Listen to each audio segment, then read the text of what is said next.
I was going to make 5 videos today, and it's already 10:30, and I have only made none of them. Let's start with this one. Like 6 months ago, I made a video, and I was like tearing up, and I was saying, oh my God, I made a whole month, and I paid all my bills with just writing. I've done that again. I think I've done it 2 or 3 more times, not even including freelance clients this time. So, whoa, thank you. We're literally legitimizing in a way that is astonishing and awesome. Problem with this though is now that I feel like a real boy influencer, the pressure that I'm putting on myself exploded out of proportion, and you might not be able to see it in the videos, but whoa, my anxiety levels have been through the roof on the last couple of videos. A small part of this nervousness though is just that I have upgraded the aesthetic in a lot of different ways, and I feel clunky. I don't know how to do it. It's prettier and nicer, and I'm not sure when I should be casual and when I should be formal and when I should shoot in fancy cam and when I should shoot with selfie cam. So the workflow rework is like causing me to feel like, oh no, the content's not going to do well ever again, which doesn't match some of the data, but also whatever, feelings are not rational. Also, that video that I did that got 200,000 views about Elise Myers on Instagram and like hundreds and hundreds of thousands of views on TikTok, it got banned from TikTok, and since then I have been in TikTok jail. My videos have not gotten over 1,000 views on most of the videos since then, which is its own source of worry, on top of the fact that the entire app might get banned. So, you know, everything's fine. So what then is the point of this video? 2 discrete points. The first point is just to say thank you to everyone who's stuck with me. Specifically, I don't even know whether anyone noticed, but through the last couple of videos, I've just been feeling all the anxiety. So thank you for the people that are still sticking around, even though it feels like I'm up and down. I don't know. The second point.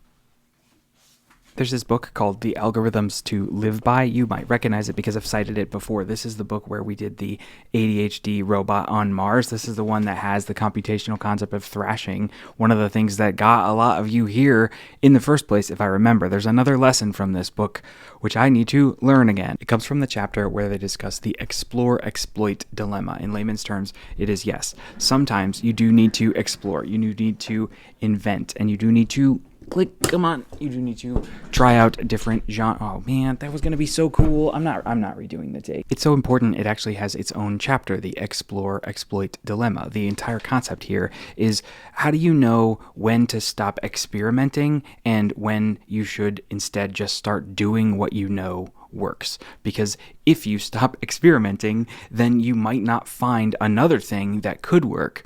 But if you don't ever stop experimenting, you risk not doing things that you know work. There's a couple things on this channel that I know work, and I'm not doing them very frequently because I'm experimenting with a whole lot of different. One kind of bioethical example of this comes in the case of clinical trials. If you're doing a clinical trial, you probably are going to find every now and again a drug that works. And in a double-blind clinical trial, your drug that works could save lives, but you're not supposed to give it to the other people because the clinical trial is still going on. So one of the explore-exploit questions is, how long is it ethical to continue a clinical trial once you have discovered with reasonable confidence that the drug is effective? But like, do you get it? Because the longer that you do the trial, the more confident you are that it is effective. You're adding more and more credence to the belief. But at a certain point, it just becomes unethical to keep trying to become 100% certain about a thing. Once you're reasonably certain the drug is effective, you probably ought to give it to the people whose lives it could save. That phrase, reasonably certain, is doing a lot of work. How much should I continue to explore in new types of genres, and how much should I double down on what works? I don't know. There's a bunch of different possible ways to solve it in a bunch of different possible situations, but this video is just to say that that time of exploration is probably coming to a close in an indeterminate amount of future time, on perhaps the month's time scale and not the year's time scale, which brings me back to me saying that I need to do 5 videos today.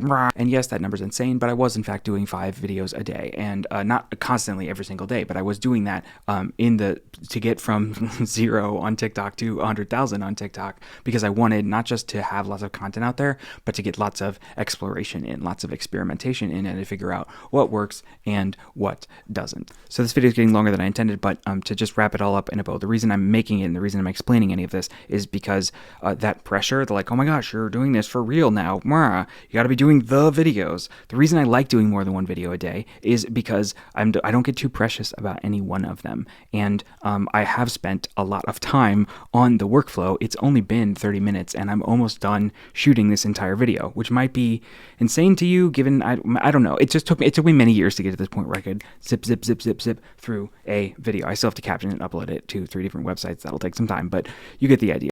No, actually, I don't think you get the idea. In being anxious, I've been spending, instead of 40 minutes on a video or 2 hours on a video, I've been spending like 10 hours on a video or like 12 or 13 hours on videos. And I can't be doing that, which is part of why I'm saying 5 videos a day again. I'm not committing to that number. That number's insane. I can't sustain it. But I do want to commit to ending the period of exploration and also maintaining the tool of like getting over my perfectionism, not getting too precious about a video, doing things efficiently, and being kind of aggressive in my growth, if that makes any sense. I think this video is just for me. Sorry, I just have to get it out there. And I do think the concept of the explore exploit dilemma is worth your time. But I just have to learn in public constantly, and I have to make a lot of videos for the algorithm, and every now and again I have to make a video just for me. So that's what channel updates are for. Much gratitude and sincerely thank you to the many patrons who have been sticking around. Thank you to the people that have been commenting. Thank you to the people that have been sharing videos. We are getting somewhere, and I think we are officially, I was making a joke about going to a different season before, because we're officially jumping into a new season of content, which is like real boy influencer isms in a way that I couldn't have foreseen, but am excited about and trying to not be viscerally scared about. Cool. That's all. See you. Did I do it? I did it in 47 minutes shooting this entire thing. So let's see if I can get it done in an hour and see how many more videos I can get done before like 4 a.m. Thanks everyone. Bye.